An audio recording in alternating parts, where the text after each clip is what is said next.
Assalamualaikum warahmatullahi wabarakatuh, saudara seiman semua.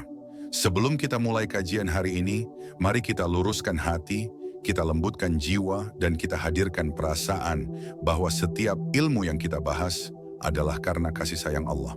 Semoga dalam perjalanan belajar kita kali ini, Allah memberikan cahaya pemahaman, membuka hikmah yang tersembunyi, dan menuntun langkah kita menuju kedekatan yang lebih dalam kepadanya. Mari kita belajar bersama-sama, saling menguatkan, saling menemani, dan semoga setiap detik dari kajian ini menjadi keberkahan yang mengalir untuk hidup kita. Bismillah, kita mulai kajiannya.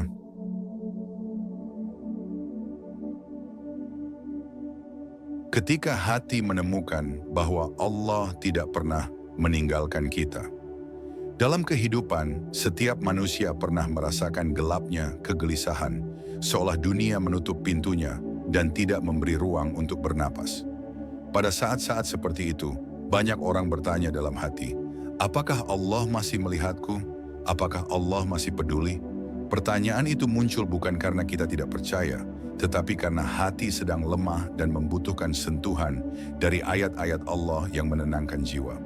Ketika seorang hamba merasakan sepi yang paling dalam, sebenarnya pada saat itulah Allah sedang sangat dekat dengannya. Allah berfirman dalam Quran, surat Al-Baqarah ayat 186, bahwa Allah lebih dekat dari apapun ketika hamba berdoa kepadanya. Ayat ini bukan hanya informasi, tetapi penegasan bahwa kedekatan Allah bukan menunggu kondisi tertentu. Ia sudah bersama kita bahkan sebelum kita meminta. Namun seringkali manusia lupa bahwa kedekatan Allah bukan hanya hadir ketika kita sedang kuat dan taat. Justru dalam kelemahan, dalam air mata, dalam rasa takut, disitulah kasih sayang Allah berlipat ganda. Para ulama menjelaskan bahwa ketika seorang hamba terjatuh lalu kembali mengingat Allah, itu adalah tanda bahwa Allah memilihnya untuk didekatkan kembali. Jika kita renungi, tidak ada satu langkah pun yang kita lakukan dalam kehidupan tanpa pengawasan Allah. Dalam Quran surat Qaf ayat 16, Allah menegaskan bahwa Allah lebih dekat daripada urat leher kita. Ayat ini membuka mata kita bahwa kedekatan itu bukan kedekatan fisik, namun kedekatan perhatian, kedekatan penjagaan, dan kedekatan kasih sayang. Kadang kita merasa sendiri karena terlalu fokus pada masalah dunia, lupa mengangkat pandangan hati kepada Allah. Padahal ketenangan yang kita cari tidak ada di luar, tetapi sudah Allah letakkan di dalam hati setiap hamba yang mengingatnya. Itulah mengapa zikir menjadi kunci ketenangan, sebagaimana firman-Nya dalam Quran surat Ar-Ra'd ayat 28, bahwa hati akan menjadi tenang dengan mengingat Allah. Setiap ujian yang datang sejatinya bukan hukuman, tetapi panggilan lembut dari Allah agar kita kembali mendekat. Ujian adalah bahasa cinta yang tidak semua orang mampu membacanya. Jika Allah masih memberikan kita ujian, itu berarti Allah masih memerhatikan kita, menginginkan kita kembali memohon, kembali bersujud, dan kembali merasakan indahnya, bergantung hanya kepadanya. Ketika seorang hamba memohon kepada Allah, tidak ada satupun doa yang diabaikan. Para ulama menjelaskan bahwa doa hanya memiliki 3 kemungkinan: dikabulkan, ditunda demi waktu terbaik, atau diganti dengan sesuatu yang jauh lebih baik. Semua hasilnya hanyalah bentuk kasih sayang Allah, bukan penolakan. Maka tugas kita adalah terus memohon, terus percaya, dan terus berserah diri. Jika hati kita merasakan berat, itu pertanda bahwa Allah ingin mengajarkan kita makna tawakal. Tawakal bukan menyerah, tetapi mempercayakan hasil kepada Allah setelah berusaha. Di dalam Quran surat At-Talaq ayat 3, Allah menjanjikan kecukupan bagi orang yang bertawakal. Ini bukan hanya janji, tetapi jaminan langsung dari Allah yang tidak pernah ingkar. Dalam perjalanan hidup, setiap kita pasti pernah kehilangan arah. Namun sesungguhnya, jalan kembali kepada Allah tidak pernah tertutup. Allah membuka pintunya siang dan malam agar hamba-hambanya kembali. Tidak ada dosa yang terlalu besar bagi ampunan Allah selama hati masih mau menyesal dan kembali memohon kepadanya. Akhirnya, bab pertama ini mengajak kita untuk berhenti sejenak dan melihat ke dalam diri. Betapa selama ini Allah selalu bersama kita, tetapi kitalah yang sering berpaling. Ayat-ayat Allah adalah cahaya yang membuka mata kita dari kegelapan, rasa takut dan gelisah. Dan ketika cahaya itu masuk, barulah kita menyadari bahwa kita tidak pernah sendiri. Allah selalu ada, selalu melihat, selalu menjaga, dan selalu mengasihi hamba-hambanya.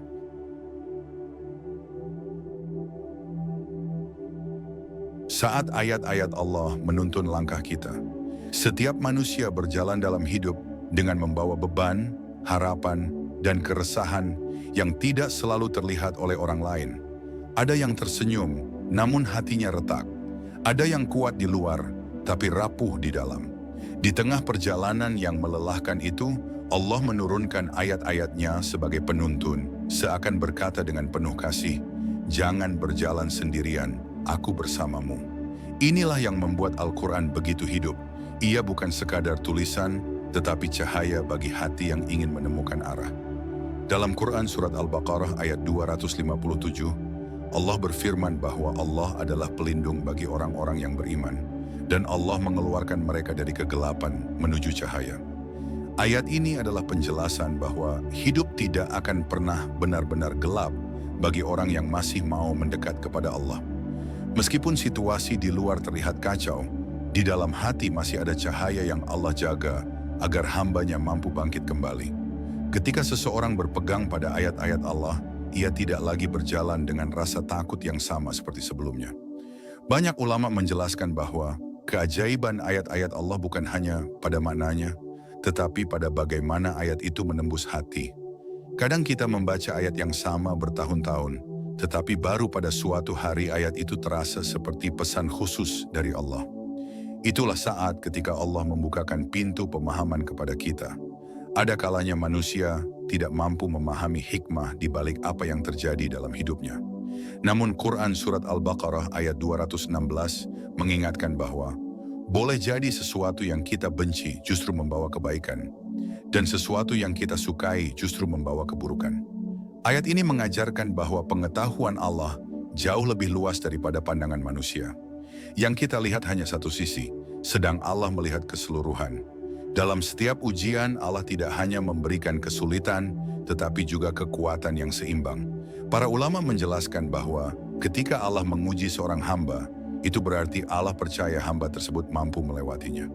Ujian bukan diciptakan untuk menghancurkan, tetapi untuk mengangkat derajat. Maka seseorang yang memahami ayat-ayat Allah akan melihat ujian bukan sebagai beban, tetapi sebagai tanda bahwa Allah sedang bekerja dalam hidupnya. Ayat-ayat Allah seringkali datang sebagai jawaban atas doa yang kita panjatkan dengan penuh harap. Ada orang yang mencari ketenangan di luar, padahal ketenangan itu sudah Allah kirimkan lewat wahyu-wahyunya. Ketika hati sedang lelah, membaca ayat Allah dapat menjadi seperti angin sejuk yang menyapu kegelisahan. Tidak ada kalimat manusia manapun yang sanggup menenangkan, sebagaimana firman Allah menenteramkan hati. Ketika seseorang mulai menjadikan ayat-ayat Allah sebagai pedoman, ia akan melihat hidup dengan sudut pandang yang jauh lebih luas.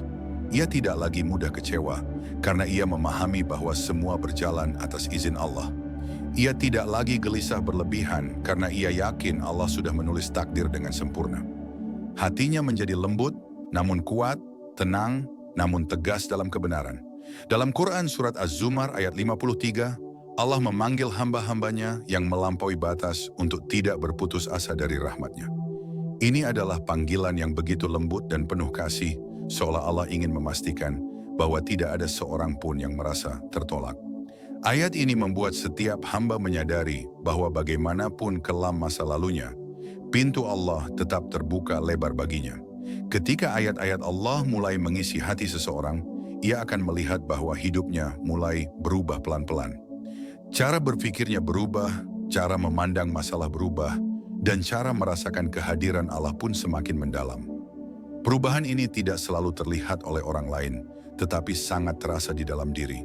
Inilah tanda bahwa Allah sedang membimbingnya dengan kasih sayang yang halus dan tidak tergesa-gesa. Pada akhirnya, bab 2 ini mengajak kita untuk menjadikan ayat-ayat Allah sebagai penerang di setiap langkah. Jangan berjalan tanpa cahaya, jangan melangkah tanpa petunjuk. Sebab ketika seorang hamba menggenggam ayat-ayat Allah, itu berarti ia menggenggam kebenaran yang tidak akan pernah mengecewakannya. Dan saat cahaya itu menyinari perjalanan hidupnya, Ia akan menyadari bahwa setiap langkah selalu diawasi, dijaga, dan diberkahi oleh Allah.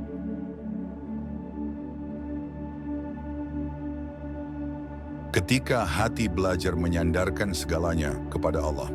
Dalam perjalanan hidup, manusia sering merasa perlu menjadi kuat sendiri. Kita merasa harus mampu menanggung semuanya tanpa keluhan, tanpa air mata, seolah beban itu adalah bukti bahwa kita harus tegar. Namun pada satu titik, manusia akan sadar bahwa kekuatan sejati bukan berasal dari diri kita, melainkan ketika kita menyandarkan seluruh urusan kepada Allah. Inilah momen ketika hati perlahan melembut dan mulai memahami bahwa kita tidak diciptakan untuk berjalan sendirian. Dalam Quran Surat Ali Imran ayat 159, Allah memerintahkan Rasul Muhammad untuk bertawakal setelah mengambil keputusan. Ayat ini mengajarkan bahwa tawakal bukan berarti pasrah tanpa usaha, tetapi sebuah sikap yang muncul setelah seseorang melakukan yang terbaik, lalu menyerahkan hasilnya kepada Allah. Para ulama menekankan bahwa tawakal adalah ibadah hati, dan siapapun yang memurnikan tawakal akan merasakan ketenangan yang tidak dapat diberikan oleh dunia. Ketenangan ini lahir bukan karena masalah hilang, tetapi karena hati percaya bahwa Allah sudah menulis yang terbaik. Kita terkadang lupa bahwa segala sesuatu di alam ini bergerak dalam kendali Allah. Daun yang jatuh, hujan yang turun, langkah yang kita ambil, semuanya berada dalam pengaturan yang sempurna. Maka jika Allah mengatur hal-hal kecil di alam semesta, bagaimana mungkin Allah tidak mengatur kehidupan hamba-Nya yang dicintainya? Ada kalanya manusia merasa gelisah karena terlalu mengandalkan dirinya sendiri. Padahal dalam Quran Surat Al-Anfal ayat 2, Allah menggambarkan bahwa hati orang beriman akan menjadi tenang ketika nama Allah disebut. Ini adalah isyarat lembut bahwa hati manusia tidak pernah diciptakan untuk kuat tanpa Allah. Ketika seseorang kembali menyebut nama Allah, hati itu kembali menemukan keseimbangannya yang hilang. Sebagian orang merasa tawakal berarti menunggu tanpa berusaha, tetapi Rasul Muhammad mengajarkan sebaliknya. Dalam banyak hadis, riwayat dijelaskan bagaimana Rasul Muhammad mengikat untanya terlebih dahulu sebelum bertawakal. Hal ini menunjukkan bahwa usaha adalah bagian dari ketaatan dan menyerahkan hasilnya kepada Allah adalah bagian dari adab kepadanya. Perpaduan inilah yang melahirkan ketenangan paling dalam. Ketika ujian datang, hati yang bertawakal akan melihatnya bukan sebagai hukuman, tetapi sebagai jalan yang Allah pilihkan untuk mendekatkan hamba-Nya kepadanya. Para ulama menjelaskan bahwa ujian adalah bentuk perhatian. Allah tidak akan menguji hamba yang Ia biarkan jauh. Maka ketika ujian mengetuk pintu hidup, itu berarti Allah ingin kita kembali meraih genggaman-Nya yang mungkin selama ini terlepas.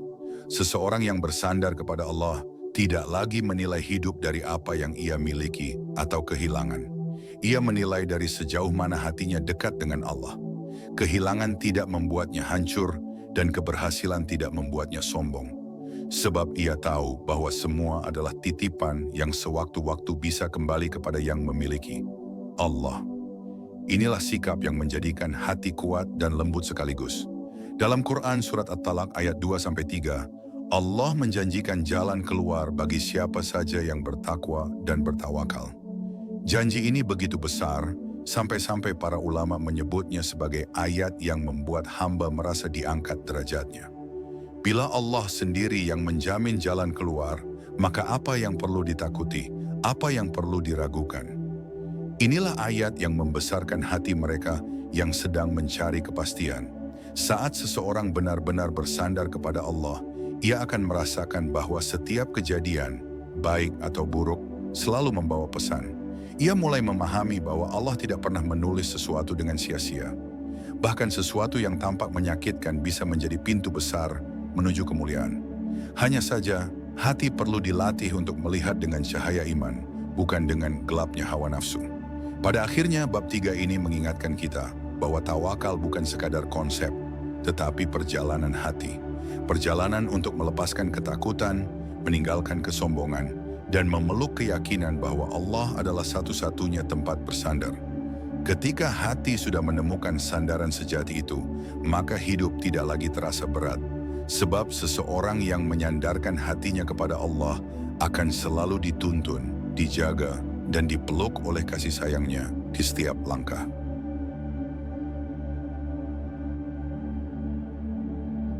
Mengerti hikmah Allah di balik setiap perjalanan hidup. Ada saat dalam hidup ketika kita merasa tidak mengerti apa yang sedang terjadi. Doa terasa lama terjawab, jalan terasa sempit, dan langkah seolah tidak menemukan arah. Dalam momen seperti itu, banyak hati menjadi goyah dan bertanya, mengapa ini terjadi padaku? Namun sebenarnya, justru di titik-titik seperti itulah Allah sedang mengajarkan sebuah hikmah besar yang mungkin belum mampu dilihat oleh mata kita. Hikmah yang hanya bisa dipahami oleh hati yang mau merenung.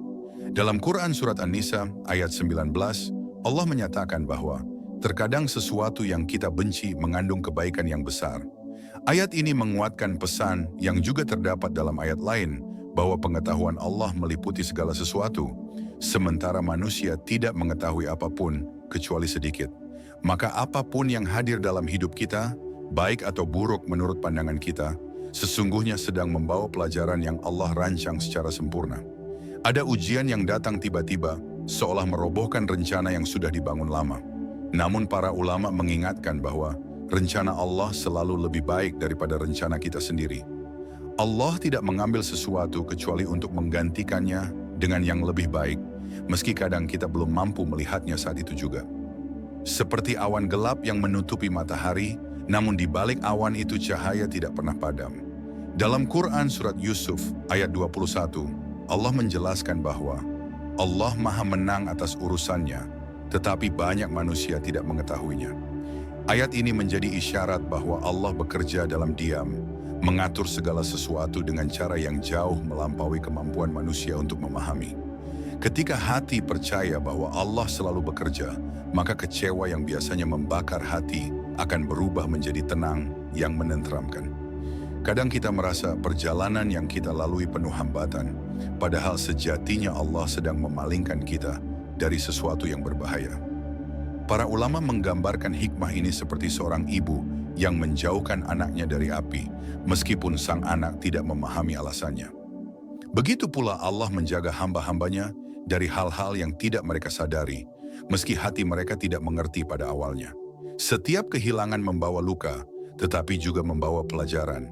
Dan setiap pelajaran yang Allah berikan selalu disesuaikan dengan kemampuan hambanya.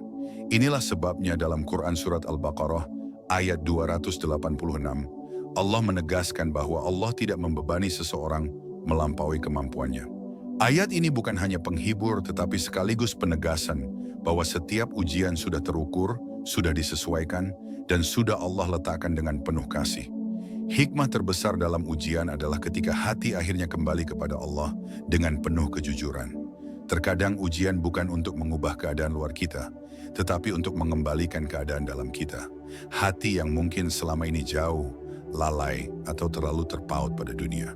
Ketika ujian datang dan hati kembali menemukan Allah, maka ujian itu telah menjadi anugerah yang tidak tertandingi. Seseorang yang yakin pada hikmah Allah tidak akan mudah menyesal berlebihan atau terlalu menyalahkan dirinya. Ia akan berjalan dengan tenang meskipun masa depan terlihat samar. Ia memahami bahwa Allah tidak pernah meninggalkan hamba yang bersabar. Sikap ini membuat hidupnya lebih teratur, pikirannya lebih jernih, dan hatinya lebih siap menerima apapun yang Allah tetapkan. Dalam Quran Surat Al-Hadid ayat 22-23, Allah menegaskan bahwa tidak ada musibah yang terjadi kecuali sudah tertulis, agar manusia tidak bersedih berlebihan atas apa yang hilang dan tidak terlalu gembira atas apa yang diberikan. Ayat ini adalah pelajaran yang begitu dalam, bahwa keseimbangan hati adalah kunci untuk memahami hikmah. Ketika hati tidak mudah terombang-ambing, ia akan lebih mudah melihat bagaimana Allah mengatur segalanya. Pada akhirnya, bab 4 ini mengajak kita untuk melihat kehidupan bukan hanya dengan mata, tetapi dengan hati yang yakin bahwa Allah selalu menyertai. Hikmah Allah tidak selalu terlihat di awal, tetapi selalu terasa di akhir. Dan ketika seseorang mampu melihat setiap kejadian sebagai bagian dari rencana Allah, maka hidupnya tidak akan lagi terasa berat. Sebab ia tahu bahwa Allah tidak pernah menulis sesuatu kecuali demi kebaikan dan kedekatan hambanya.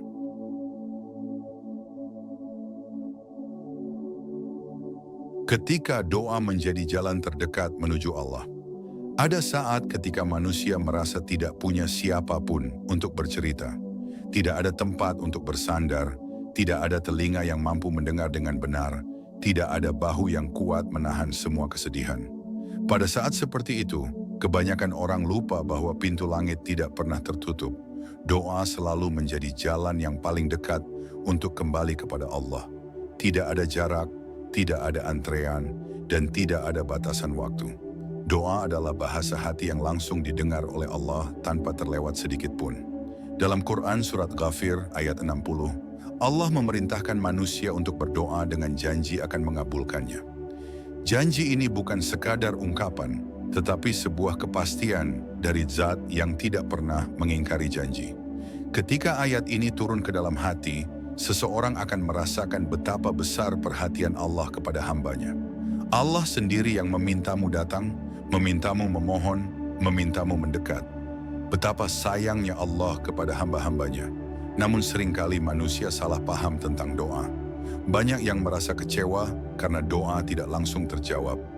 Padahal para ulama menegaskan bahwa setiap doa sudah Allah jawab, hanya saja bentuknya bisa berbeda. Ada doa yang dikabulkan saat itu juga, ada yang disimpan untuk waktu yang lebih tepat, dan ada yang diganti dengan sesuatu yang jauh lebih baik. Semua itu adalah bentuk kasih sayang, bukan penolakan.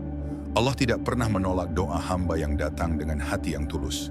Ada kalanya seseorang berdoa hanya ketika terdesak, ketika hidup sedang berat, ketika masalah datang bertubi-tubi, ketika hati terasa hancur. Namun Rasul Muhammad mengajarkan dalam banyak hadis riwayat bahwa doa terbaik adalah doa yang dipanjatkan dalam keadaan lapang maupun sempit. Doa bukan hanya untuk meminta, tetapi untuk menjaga hubungan antara hamba dan Rabb-Nya. Doa adalah bukti bahwa seseorang masih bergantung hanya kepada Allah. Doa juga mengajarkan kerendahan hati. Ketika seseorang menengadahkan tangan, ia mengakui bahwa dirinya lemah dan Allah lah yang maha kuat. Ketika ia memohon, ia sedang merendahkan hati di hadapan Allah. Dalam momen itu, seseorang akan merasakan bahwa seluruh kesombongan yang menutupi hatinya perlahan hilang. Dan ketika hati telah lembut, barulah doa itu terangkat dengan lebih indah ke hadapan Allah. Dalam Quran Surat Al-Baqarah ayat 186, Allah menyebutkan bahwa Allah sangat dekat dan menjawab doa hambanya ketika mereka memohon. Ayat ini menyentuh hati banyak orang karena menunjukkan bahwa Allah tidak menunggu kita menjadi sempurna untuk mendengar doa kita. Bahkan dalam keadaan penuh dosa sekalipun, Allah tetap mendengar.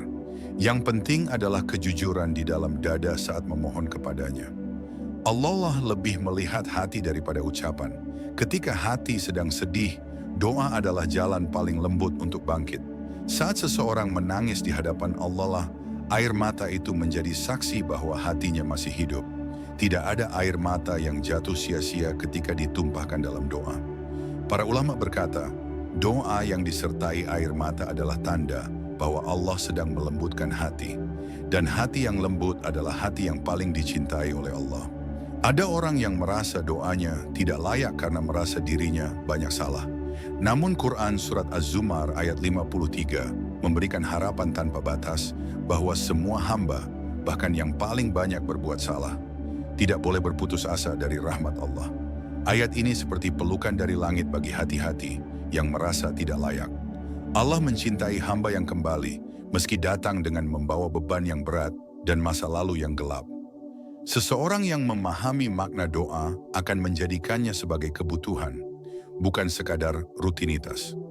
Ia memohon sebelum tidur, saat bangun, sebelum bekerja, dan sebelum mengambil keputusan. Doa menjadi semacam kekuatan yang tidak terlihat, tetapi sangat terasa. Ia tidak lagi merasa takut berlebihan terhadap masa depan, karena ia tahu Allah sudah mendengar setiap permohonannya. Dan tidak ada yang lebih menenteramkan daripada menyadari bahwa Allah mengurus urusan kita. Pada akhirnya bab 5 ini mengajak kita untuk memuliakan doa.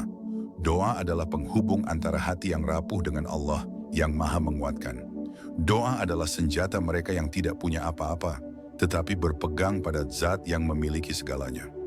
Dan ketika seseorang memanjatkan doa dengan keyakinan penuh, ia sedang membuka pintu-pintu kebaikan yang tidak ia bayangkan. Sebab tidak ada doa yang hilang selama ia naik menuju Allah.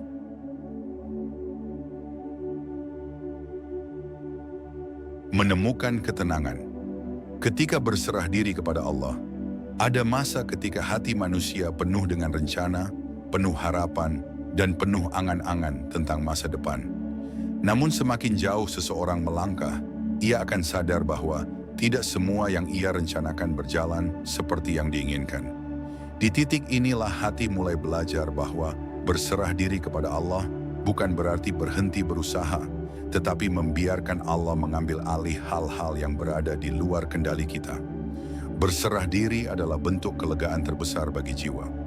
Dalam Quran Surat Ali Imran ayat 173, para sahabat digambarkan mengatakan, "Cukuplah Allah bagi kami, dan Allah adalah sebaik-baik pelindung."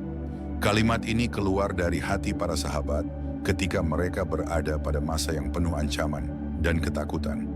Namun karena berserah diri kepada Allah, ketakutan itu berubah menjadi kekuatan. Ayat ini menjadi pengingat bagi kita bahwa berserah diri bukan tanda kelemahan, tetapi tanda bahwa hati percaya pada kekuatan Allah. Banyak hati gelisah karena terlalu memaksakan sesuatu yang tidak Allah tetapkan. Manusia merasa harus mengubah segalanya, harus mendapatkan segalanya, hingga lupa bahwa Allah sudah menulis takdir dengan sempurna. Ketika seseorang memaksa sesuatu di luar takdirnya, ia justru semakin lelah. Tetapi ketika ia mulai berkata, "Allah, aku serahkan semuanya kepadamu," saat itu juga dada terasa lebih lapang. Berserah diri adalah obat bagi kegelisahan yang paling halus. Ada kalanya seseorang bekerja keras, berjuang tanpa henti, tetapi hasil tidak terlihat. Ini sering membuat hati goyah. Namun dalam Quran Surat An-Najm ayat 39, Allah menjelaskan bahwa manusia tidak akan mendapatkan kecuali apa yang ia usahakan. Ini adalah motivasi sekaligus pengingat bahwa usaha tidak pernah sia-sia. Hanya saja hasilnya adalah hak Allah. Ketika seseorang mampu menerima perbedaan antara usaha dan hasil, hatinya menjadi lebih dewasa dan lebih damai. Hati yang berserah diri juga akan lebih mudah menerima kenyataan. Ia tidak lagi menyesali masa lalu, berlarut-larut, dan tidak terlalu cemas memikirkan masa depan. Ia belajar hidup dengan tenang di setiap detik yang Allah beri. Para ulama menyebut keadaan ini sebagai hati yang ridha. Bukan karena keadaan hidupnya mudah, tetapi karena hatinya percaya bahwa setiap apa yang Allah tetapkan adalah yang terbaik untuknya. Dalam Quran Surat Yunus ayat 62-63, Allah menyebutkan bahwa orang-orang yang dekat dengan Allah tidak akan merasa takut dan tidak bersedih. Ayat ini menjadi penenang bagi mereka yang sedang belajar berserah diri. Ketika hati dekat dengan Allah, rasa takut yang biasanya mengikat akan perlahan menghilang. Kesedihan yang biasanya menekan akan perlahan terasa ringan. Inilah ketenangan yang hanya Allah bisa letakkan dalam hati seorang hamba. Ada orang yang menyangka bahwa berserah diri kepada Allah membuat hidup menjadi pasif. Padahal nyatanya, ketika seseorang benar-benar berserah diri, justru hidupnya menjadi lebih terarah. Ia tidak lagi membuang tenaga pada hal-hal yang tidak mampu ia kendalikan. Ia fokus pada usaha terbaik yang ia bisa lakukan dan menyerahkan sisanya kepada Allah. Sikap ini membuat hidup menjadi lebih ringan, namun tetap penuh makna. Ketika seseorang menerima takdir dengan lapang, bukan berarti ia berhenti berharap. Ia tetap berharap, tetapi tidak menggantungkan kebahagiaannya pada hasil tertentu. Ia berharap kepada Allah, bukan kepada dunia. Para ulama menjelaskan bahwa berharap kepada Allah adalah bentuk ibadah yang tinggi karena menunjukkan keyakinan yang mendalam. Dan berharap sambil berserah diri adalah tanda kedewasaan iman. Dalam Quran Surat At-Taghabun ayat 11, Allah menegaskan bahwa tidak ada musibah yang terjadi tanpa izin Allah, dan siapapun yang beriman kepada Allah, maka Allah akan memberi petunjuk kepada hatinya. Ayat ini menunjukkan bahwa ketika seseorang berserah diri, Allah sendiri yang membimbing hatinya. Bimbingan ini tidak selalu terlihat, tetapi sangat terasa. Hati menjadi lebih kuat, pikiran lebih jernih, langkah lebih mantap. Pada akhirnya, bab 6 ini mengajarkan bahwa berserah diri bukan melepas kendali, tetapi memindahkan kendali dari tangan yang lemah ke tangan Allah yang Maha Kuasa. Ketika hati mulai percaya, semua yang terasa berat menjadi lebih ringan. Semua ketakutan mereda. Semua kebingungan perlahan menghilang, sebab seseorang yang berserah diri kepada Allah tidak lagi berjalan sendirian. Ia berjalan dengan bimbingan dan penjagaan zat yang tidak pernah salah dalam menetapkan.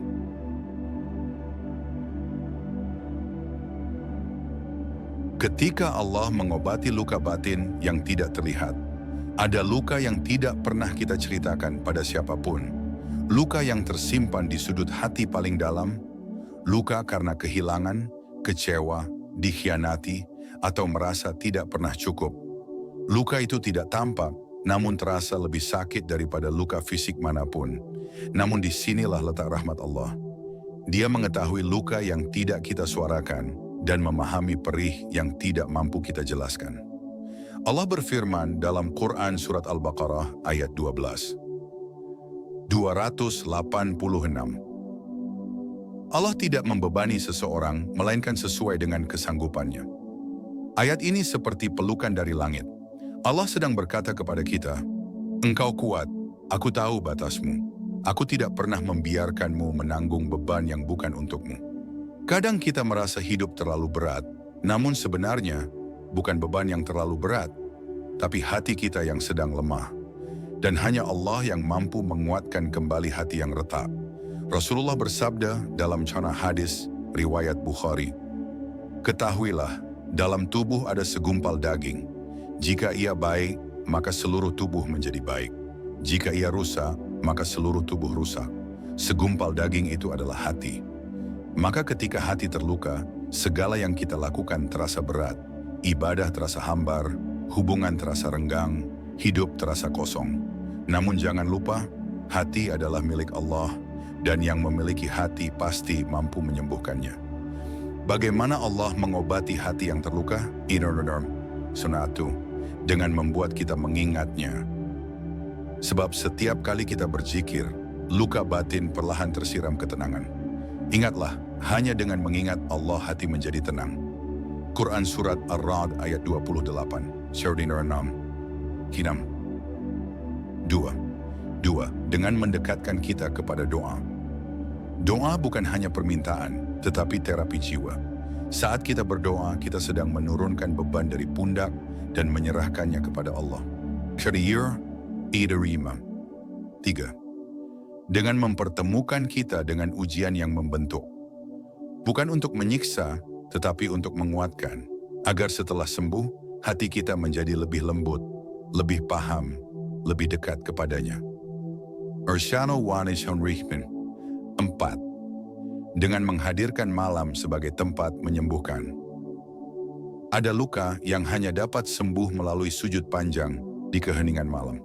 Karena di sepertiga malam terakhir, Allah turun ke langit dunia dan berfirman, "Siapa yang berdoa kepadaku, maka aku kabulkan. Siapa yang meminta kepadaku, maka aku beri." Hadis riwayat Bukhari dan Muslim. Maka jika hari ini hatimu terluka, jangan buru-buru mencari pelarian. Carilah Allah. Sebab hanya Allah yang menyembuhkan luka yang tidak pernah orang lain lihat.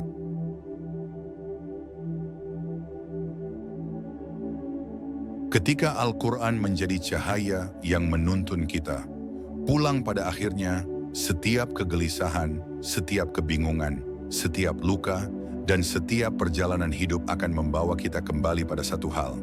Kita butuh Allah. Dan Allah telah memberikan kepada kita cahaya terbesar untuk menuntun hati. Al-Quran. Allah berfirman dalam Quran Surat Yunus ayat 57. "Wahai manusia, sungguh telah datang kepadamu pelajaran dari Tuhanmu, penyembuh bagi penyakit-penyakit dalam dada, petunjuk serta rahmat bagi orang-orang yang beriman." Ayat ini bukan sekadar kalimat, ini adalah panggilan lembut, panggilan pulang dari Allah. Di saat dunia melelahkanmu, di saat pikiran penuh kabut, di saat hidup terasa tidak berpihak. Al-Quran selalu menunggu untuk kembali kau buka. Karena di dalamnya ada jawaban untuk kegelisahanmu. Di dalamnya ada penawar untuk lukamu. Di dalamnya ada petunjuk ketika jalan tampak gelap. Di dalamnya ada hikmah yang menguatkan iman. Dan di dalamnya ada cinta Allah yang tidak pernah habis. Rasulullah bersabda dalam hadis riwayat Tirmizi, Al-Quran adalah tali Allah yang kuat, cahaya yang terang, dan penyembuh yang bermanfaat. Itulah sebabnya semakin sering kita membaca Al-Quran, semakin luas cahayanya masuk ke dalam hati kita. Karena hati manusia seperti rumah, ketika dibiarkan gelap, ia dipenuhi bayangan dan ketakutan. Tapi ketika diberi cahaya, ia menjadi tempat yang damai. Kurdi. Pulanglah kepada Al-Quran sekarang. Tidak perlu menunggu menjadi sempurna. Tidak perlu menunggu punya banyak waktu. Tidak perlu menunggu berubah total dulu. Mulailah dengan 1 ayat saja per hari. 1 ayat yang kau renungi, kau rasakan, lalu kau amalkan sedikit demi sedikit. Karena dengan 1 ayat itu, Allah bisa membuka 1000 pintu hidayah. Arnan Man Farmishinan, jadikan Al-Quran sahabat perjalanan hidupmu. Bacalah, dengarkan, renungkan, rasakankan, amalkan, dan hidupmu akan berubah. Bukan karena ayatnya berubah, tetapi karena hatimu yang berubah. Akhirnya, ingatlah, Allah tidak pernah jauh. Kita yang sering melangkah terlalu jauh dari cahayanya. Dan Al-Quran adalah lentera yang akan menuntun kita pulang. Alhamdulillah, saudara seiman, kita telah sampai di penghujung kajian hari ini. Semoga setiap kalimat yang kita renungi, setiap ayat yang kita bacakan, dan setiap hikmah yang kita bahas, menjadi cahaya yang Allah masukkan ke dalam hati kita. Semoga Allah menjadikan ilmu ini keberkahan untuk hidup kita, keluarga kita, dan langkah-langkah yang akan kita ambil setelah ini. Dan semoga kita semua dijaga dalam iman, dituntun dalam kebaikan, serta dikuatkan untuk terus mendekat kepada Allah setiap hari. Jika kajian ini bermanfaat, jangan lupa untuk terus belajar bersama, dukung channel ini, dan sebarkan kebaikan agar lebih banyak saudara seiman mendapatkan manfaatnya. Assalamualaikum warahmatullahi wabarakatuh.